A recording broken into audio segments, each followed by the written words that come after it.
Shalom, salam berkat dari kami untuk pendengar sekalian. Saat ini pendengar akan diberkati dengan program Hari Ini Harinya Tuhan bagian yang ke-8. Sebuah program rohani tentang doktrin Alkitab yang menolong kita untuk semakin tertanam dalam kebenaran firman dan bertumbuh dalam kemuliaan. Bersama hambanya, Pendeta Gilbert Lumwendong, STH. Banyak orang merasa doktrin Alkitab sebagai sesuatu yang membingungkan. Tetapi tahukah saudara bahwa doktrin Alkitab intinya adalah memahami Alkitab dengan benar, dengan pemahaman yang sistematis, sehingga kita terus dapat tertanam di dalam kebenaran firman, sehingga kita terus bertumbuh di dalam kemuliaan Allah. Buka hati saudara sekalian untuk menerima berkat-berkat firman-Nya hari ini. Tidak ada seorang pun yang senang ketika dia berhadapan dengan penderitaan. Kalau kita bertanya kepada seseorang, senangkah kamu menghadapi penderitaan? Orang itu akan menatap kita dengan aneh dan berkata, ini pertanyaan yang paling bodoh yang akan ditanyakan oleh seseorang. Karena setiap orang pasti tidak menyukai penderitaan. Tetapi tahukah saudara, meskipun tidak ada satu orang pun yang menyukai penderitaan, tetapi sebenarnya penderitaan itu baik buat kita. Nah, mungkin mendengar kata penderitaan itu baik buat kita, mungkin yang timbul dalam pemikiran saudara, aduh, ini kok pernyataan aneh sekali. Mana bisa penderitaan itu baik buat kita? Tahukah saudara bahwa penderitaan mengajar kita banyak hal? Penderitaan mengajar kita untuk tidak sombong. Penderitaan mengajar kita untuk menghargai sesama. Penderitaan mengajar kita untuk menghargai anugerah Tuhan. Penderitaan mengajar kita untuk merubah banyak karakter-karakter buruk kita. Dan penderitaan membuat kita menyadari bahwa tanpa Tuhan kita nggak dapat berbuat apa-apa. Penderitaan juga bisa membuat kita membedakan mana sahabat setia dan mana orang-orang yang sebetulnya hanya mencari untung dari persahabatan. Sehingga akhirnya walaupun penderitaan itu sakit, walaupun penderitaan itu berat, walaupun penderitaan itu menyakitkan, tetapi sebetulnya penderitaan itu baik buat kita. Jangan pernah lari dari penderitaan. Jangan pernah bersembunyi dari penderitaan. Bahkan jangan pernah coba berteriak kepada Tuhan untuk menghindarkan penderitaan dari dalam hidup kita. Tetapi sikap kita menghadapi penderitaan itu yang menentukan banyak. Karena memang sebetulnya harus jujur kita akui, penderitaan tidak dapat atau bahkan tidak perlu kita hindari. Karena penderitaan yang dihadapi dengan sikap yang benar justru itu membawa kita pada keuntungan hidup yang penuh berkemenangan di dalam Kristus. Haleluya.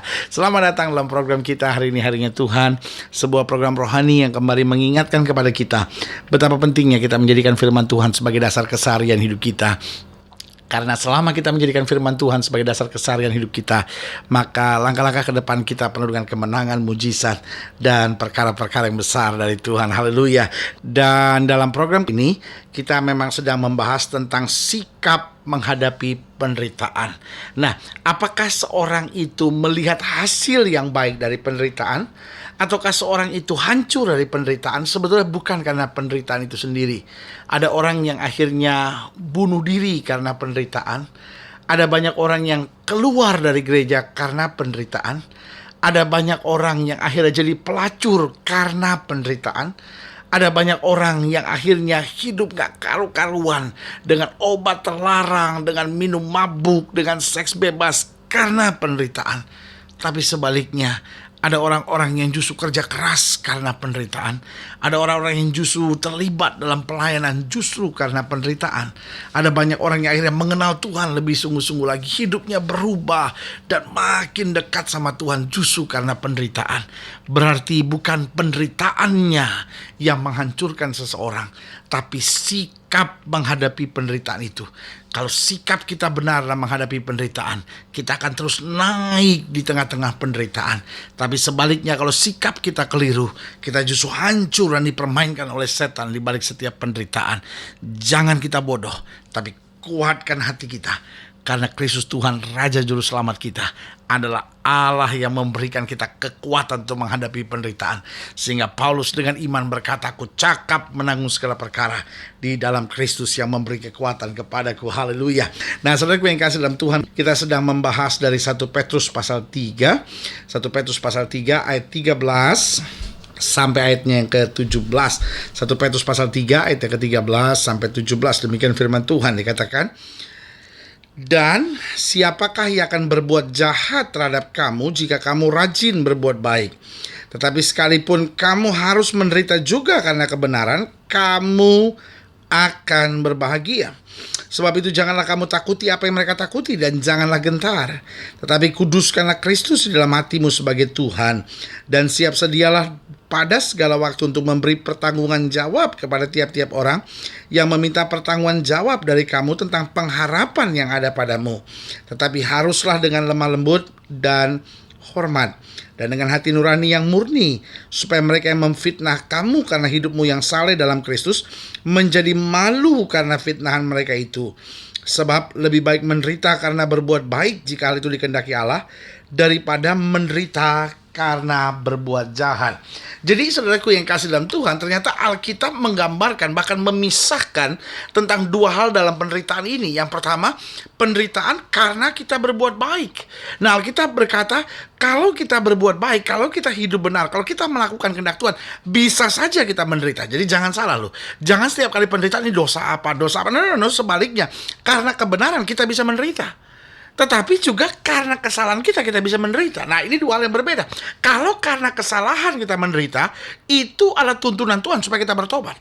Jadi penderitaan adalah tangan Tuhan yang memanggil kita untuk kita bertobat dan berubah. Tapi sebaliknya, ada penderitaan lain, yaitu penderitaan yang meskipun kita hidup benar, meskipun kita melakukan kebenaran, meskipun kita melakukan kehendak Tuhan. Nah, Alkitab ajarkan kita kalau penderitaan karena kesalahan kita, karena kita berbuat salah, karena kita berbuat jahat, bertobat, berubah, maka Allah akan memulihkan keadaan kita.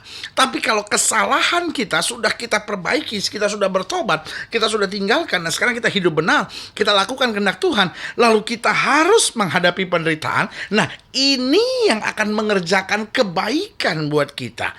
Jadi jangan setiap kali penderitaan langsung, waduh, ini pasti kebaikan. No, belum tentu. Kadang-kadang kita harus bertobat, kadang-kadang kita harus berubah. Tapi juga nggak semua penderitaan, aduh, ini dosa apa lagi, kesalahan apa lagi. No. Nah, sikap apa yang harus kita buat kalau kita sedang menghadapi penderitaan, meskipun kita sudah lakukan firman Tuhan, meskipun kita sudah hidup dalam kebenaran. Yang pertama jelas di ayat yang ke-13 berkata, dan siapakah yang berbuat jahat terhadap kamu jika kamu rajin berbuat baik? Artinya, meskipun kamu menghadapi penderitaan, meskipun kamu sedang menghadapi masa-masa yang sukar, yang pertama kita tetap harus rajin berbuat baik. Jangan karena kita menderita lalu kita seenaknya. Ada banyak orang yang karena menderita atau karena lagi sedang dalam tekanan, dia pikir dia mau bentak siapapun, dia mau emosi bagaimanapun, wajar karena saya ada alasan. Saya tuh lagi jengkel, saya tuh lagi kesel, saya tuh lagi tertekan. Nah, saudaraku yang kasih dalam Tuhan, misalnya dalam rumah tangga, banyak persoalan suami istri terjadi karena suami merasa saya tuh lagi stres ya, saya tuh lagi banyak masalah ya. Istri juga ngerasa saya tuh lagi stres ya, saya tuh lagi banyak masalah ya. Suami saya ngerti dong, saya mesti bagaimana, saya udah dalam kondisi begini, jadi wajar kalau saya marah-marah. No, saudaraku yang kasih dalam Tuhan, Alkitab berkata, meskipun kita menghadapi penderitaan, kita tetap harus rajin berbuat baik. Kenapa? Karena kita tahu Tuhan lewati semuanya ini ada maksud Tuhan. Lewati semuanya ini Tuhan sedang memproses saya. Lewati semuanya ini saya akan dituntun makin dekat sama Tuhan. Lewati semuanya ini saya percaya ada maksud Tuhan yang luar biasa. Karena itu kita tetap harus rajin berbuat baik. Yang kedua saya pelajari, ketika kita menghadapi penderitaan, apa yang harus kita buat? Ayat yang ke-14 berkata, tetapi sekalipun kamu harus menderita juga karena kebenaran, kamu akan berbahagia. Sebab itu janganlah kamu takuti apa yang mereka takuti, dan janganlah gentar. Jadi yang kedua, kita tegaskan buat kita bagaimana sikap menghadapi penderitaan, yaitu jangan takut dan gentar. Artinya gini, jangan biarkan pikiran kita dikuasai dengan hal-hal yang negatif. Jadi harusnya justru menghadapi peristiwa itu, kita melihat sisi positifnya. Kita melihat apa rencana Tuhan di balik ini semua.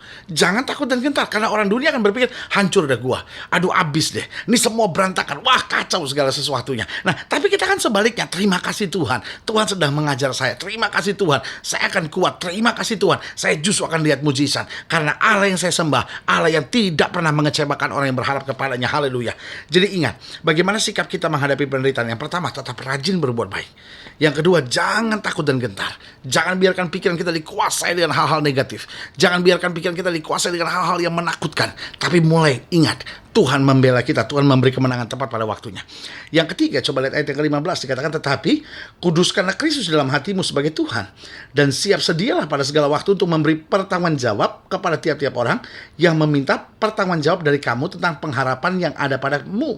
Tapi haruslah dengan lemah lembut dan hormat. Jadi yang ketiga, Alkitab tegas bilang, kuduskanlah Kristus dalam hati. Artinya, biarkan hati kita dipenuhi dengan kasih Kristus. Artinya, biarkan dalam segala perkara kita berkata, Tuhan, aku berserah kepada Tuhan. Artinya, aku tidak mau takut, aku tidak mau kecewa, aku tidak mau khawatir, aku tidak mau marah, aku tidak mau memberontak. Aku percaya bahwa Kristus tetap Allah yang tidak pernah akan meninggalkan dan membiarkan aku. Haleluya. Jaga hati saudara, jaga hati saudara, supaya di hati saudara ada Kristus yang kudus, ada Kristus yang tidak pernah mengecewakan kita, ada Kristus yang senantiasa menjadi raja dalam hidup kita, yang senantiasa melakukan yang terbaik buat anak-anaknya. Haleluya. Jadi ingat ya, sikap kita menghadapi penderitaan itu penting, yaitu rajin berbuat baik, jangan takut dan gentar, kuduskan Kristus tetap dalam hati kita. Dan yang keempat, yang terakhir, coba lihat ayat yang ke-15. Dikatakan di ayat yang ke-15 bagian terakhir itu, tetapi haruslah dengan lemah lembut dan hormat. Jadi yang keempat, senantiasa lemah lembut dan menghormati orang lain. Itu penting. Kadang-kala di tengah penderitaan, kita kehilangan kelemah lembutan.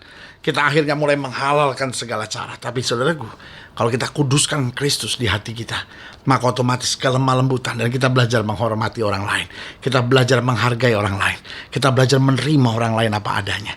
Dan saudaraku yang kasih dalam Tuhan, maka benar firman Tuhan katakan, penderitaan akan membawa kita pada segala kebaikan. Karena justru penderitaan akan membuat kita lebih takut akan Tuhan. Penderitaan akan membuat kita lebih tangguh dalam Tuhan. Penderitaan akan membuat kita lebih serupa dengan Kristus. Dan akhirnya kita berjalan dalam kemuliaan. Haleluya. Saudara yang kasih dalam Tuhan, mungkin hari-hari ini saudara sedang menghadapi penderitaan. Kuatkan hati saudara. Yesus tidak pernah mengecewakan saudara. Tapi kalau penderitaan itu terjadi karena kesalahan kita, karena dosa kita, bertobat, berubah, biarkan Kristus memulihkan hidup kita. Dan kalau kita bertobat, Tuhan menerima kita apa adanya.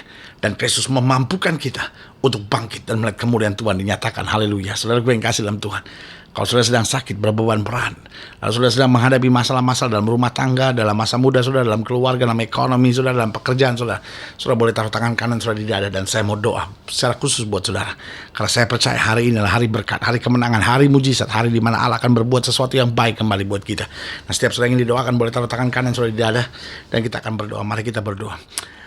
Bapa, dalam nama Yesus, hamba doa buat setiap pendengar sekalian, mereka yang sakit, mereka yang berbeban berat, mereka yang sedang menghadapi masa-masa yang sukar. Bapa, hamba berdoa di dalam nama Yesus, Tuhan jamah, Tuhan kerjakan mujizat, Tuhan bangkitkan iman mereka, supaya mereka melihat kemuliaan Tuhan, melihat mujizat Tuhan dinyatakan, yang sakit disembuhkan, yang lemah dikuatkan, rumah tangga dipulihkan, orang-orang muda diberi semangat baru untuk melihat kemuliaan Tuhan dinyatakan. Di dalam nama Yesus kami berdoa. Haleluya. Amin. Saudara gue yang kasih dalam Tuhan, kita sudah berdoa. Ingat, Allah tidak pernah lalai menepati janjinya. Saudara ingin dilayani lebih jauh, hubungi kami melalui telepon, hubungi kami melalui surat, kunjungi website kami, karena kami ada untuk membawa Bapak Ibu Saudara senantiasa makin kuat dengan Tuhan, makin melihat kemuliaan Tuhan dinyatakan, karena Dia Allah yang tidak pernah gagal. Saudara gue yang kasih dalam Tuhan, doa saya menyertai saudara. Sampai berjumpa pada program berikut, dan jangan lupa, jadikan hari ini harinya Tuhan. Haleluya.